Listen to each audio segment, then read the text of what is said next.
तो दूसरी चीज मैंने बताया कि सामने वाला आपसे पूछ सकता है कि आपका प्लान क्या है, किस प्लान के तहत कंपनी आपकी जो कंपनी है वो इक्विटी बांटती है। यस। और मेनली जो सबसे मोस्ट इम्पोर्टेंट थिंग्स है कि वो आपसे पूछ सकता है कि आपका प्रोमोटर यानी जो आपको कंपनी को ग्रो अप करने वाला इंसान है, आपका जो प्रोमोटर है उसकी थिंकिंग क्या है, उसका एम्बिशन क्या है, वो क्या करना चाहता है, वो क्या करवाना चाहता है। यस। तो सबसे पहली चीज मैं बात कर लेता हूं कि डायरेक्ट सेलिंग इंडस्ट्री क्यों लाई गई। यस। डायरेक्ट सेलिंग इंडस्ट्री जो है वो क्यों बनाया गया, क्यों लाया गया, कब आया, इसके फायदे क्या है। यस। तो मैं बात करता हूं, मैंने आपको पहले ही बताया कि 1995 यानी 1995 ईस्वी में direct selling company India I थी। लेकिन इसका जोर शोर से प्रचार तब हुआ जब 1998 आया। यानी 1998 ईस्वी में डायरेक्ट सेलिंग इंडस्ट्री जोरों शोरों से आगे बढ़ना चालू की। डायरेक्ट सेलिंग इंडस्ट्री लाने का मेन पर्पस था वो क्या था, तो डायरेक्ट सेलिंग इंडस्ट्री का मेन पर्पस ये था कि हम जो प्रोडक्ट्स खरीदते थे ट्रेडिशनल मार्केटिंग प्लान के तहत उसमें बिचौलिए लोग बड़ा ज्यादा होते थे। जैसे बिचौलिए का हमारा मतलब ये है कि कंपनी से कोई प्रोडक्ट बना और वो कस्टमर से पहुंचते पहुंचते उस बीच में बहुत सारे लोग से होकर वो प्रोडक्ट को गुजरना पड़ता था। मतलब वो प्रोडक्ट कंपनी से आगे बढ़ा तो राज्य में पहुंचा, जिला में पहुंचा, होलसेलर के पास पहुंचा, रिटेलर के पास पहुंचा, तब जाके हम दुकान से खरीदते थे। और उसके बाद भी जो प्रोडक्ट्स बनते हैं आप देखते होंगे कोई भी ब्रांड का प्रोडक्ट अगर नया मार्केट में आया तो आप उसे जाके तुरंत दुकान से यूं नहीं खरीद लेते, आप उसका एड देखते हैं। यस। अच्छा एक बात बताइए, जो कंपनी एड में पैसा खर्चा करती है आपने तुरंत ऐड देखा और तुरंत उस प्रोडक्ट पर बिलीव कर लेते हो? नहीं, आपने ऐड तो देखा लेकिन ऐड देखने के बाद आपने लोगों से सलाह भी लिया कि यार इसका प्रचारक टीवी में दिखा रहा था, ये प्रोडक्ट बढ़िया है कि नहीं है, इसको खरीदूं कि नहीं खरीदूं। तो ऐड भी देखा आपने और सलाह भी लिया, तब जाके खरीदा। तो डायरेक्ट सेलिंग इंडस्ट्री ने दिमाग लगाया कि मैं ऐड दूंगा फिर भी लोग सवाल करेगा, सलाह लेगा, एक दूसरे से संपर्क करेगा, तो क्यों ना करे कि पूरा बिजनेस सलाह पे ही छोड़ दे। यस। यानी कि ये प्रोडक्ट ये इंडस्ट्री जो है दूसरे की सलाह पे ही ग्रो करती है। जस्ट लाइक कैसे, अगर मैं ये मार्कर लिया और मैं इसका यूज कर रहा हूं, ये मार्कर बढ़िया है, तो मैं आपको बताऊंगा कि ये मार्कर बढ़िया है और फिर आपको चला के दिखाऊंगा कि ये मार्कर बढ़िया चल रहा है, इसकी क्वालिटी बढ़िया है, तो ऑटोमेटिक आपके पास कॉन्फिडेंस आएगा और जाकर आप मार्कर खरीद लोगे। यस। हालांकि ऐसा करना, उसमें भी ऐसा करना पड़ता था।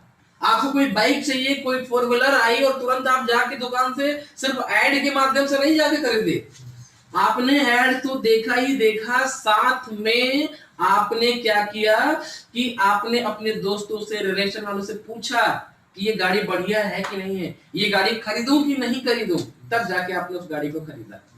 यस। तो इस इंडस्ट्री का मेन फोकस ये था कि जब लोग ऐसा कर ही रहा है, मैं ऐड में करोड़ों रुपया खर्च करूंगा ही, लाखों रुपया खर्च करूंगा, इससे बढ़िया है कि हम प्रोडक्ट्स को यूज करेंगे और लोगों को यूज करवाएंगे, उसका बेनिफिट्स भी लोगों को समझाएंगे। डायरेक्ट सेलिंग इंडस्ट्री के अलावा ट्रेडिशनल मार्केटिंग प्लान जो होता है जिसके तहत ये मार्केट मेरे पास पहुंचा होगा, उसमें उसने इस मार्केट को यूज करके इसके फायदे आपको नहीं समझाए होंगे।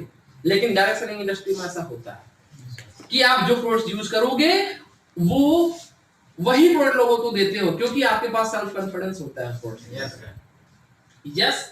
तो ये डायरेक्ट सेलिंग इंडस्ट्रियां आई और डायरेक्ट सेलिंग इंडस्ट्रियों में से भी बहुत सारे कंपनियों का अलग अलग प्लान था, अलग अलग प्रोडक्ट थे, अलग अलग लोगों के प्रोमोटर थे, और जिसका प्रोडक्ट प्लान और प्रोमोटर बेस्ट रहा वही कंपनियां अपने आप को सक्सेस के मुकाम तक पहुंचा रही है। मैं पूरे डायरेक्ट सेलिंग इंडस्ट्री की बात करूं, ना कि सिर्फ ग्लेज की। मैं ग्लेज के बारे में आगे बात करने वाला हूं, लेकिन उससे पहले मैं आपको समझा देना चाहता हूं कि प्रोडक्ट प्लान प्रोमोटर किन किन कंपनियों के कैसे कैसे थे। तो पहली चीज तो मैंने पहले अभी आपको बताया कि ज्यादातर कंपनियां इन्वेस्टमेंट प्लान लेके आई। जैसे सहारा हो गया, पल्स हो गया, ये क्या करी, इन्वेस्टमेंट प्लान लेके आई जिसमें आपको पैसा इन्वेस्ट करना पड़ता था। जिसमें आपने 10,000 सामने वाले को दिया और 10,000 देने के बाद सामने वाले ने आपसे बोला कि मैं 10 साल बाद आपको डबल दे दूंगा, ट्रिपल दे दूंगा, 5 साल बाद डबल दे दूंगा। ऐसी सारी सिचुएशन थी। उसके साथ साथ आपने देखा होगा, आप उसको मैंने अभी पहले ही बताया कि उसको आप यूं समझ लो कि मनी सर्कुलेशन भी कहा जाता है। हमने 10 लोगों के पैसे लिए, 5 साल बाद 10 लोगों का देना है, तब तक और पता नहीं कितने लोग मेरे साथ ऐड हो जाएंगे, अपना 10-10 हजार मुझे दे देंगे, मैं पहले वाले का लास्ट वाले का पैसा उठाकर पहले वाले को दे दिया। हमारा काम तो चल ही रहा है, हमने 1 रुपया अपना इन्वेस्ट नहीं किया, लेकिन हमने आप ही के पैसे से आपको भी पैसा दे दिया और हमारा पूरा का पूरा काम भी चल रहा है। लेकिन ये कंपनियां ज्यादा दिन तक नहीं चली। क्यों नहीं चली? क्योंकि जब तक मार्केट अप था तब तक तो हमने लोगों को पैसे लिए भी और दिए भी, लेकिन जैसे ही मार्केट क्रैश हुआ, जैसे ही मार्केट डाउन हुआ, तब वो कंपनियों का दिवाला निकलना चालू हो गया, तब कंपनियां माइनस में जाना चालू हो गई। आपने देखा होगा कि बढ़िया बढ़िया कंपनियों के मालिक छोड़ के भाग के विदेश बैठे हो गए।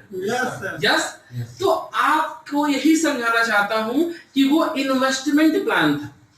और उसमें दावा किया जाता था कि मैं आपको ये दे दूंगा, लेकिन क्या ग्लेस ने आपको दावा किया कि मैं आपको महीने के 1 करोड़ रुपए दूंगा, महीने का 10 लाख दूंगा, महीने के 10,000 दूंगा?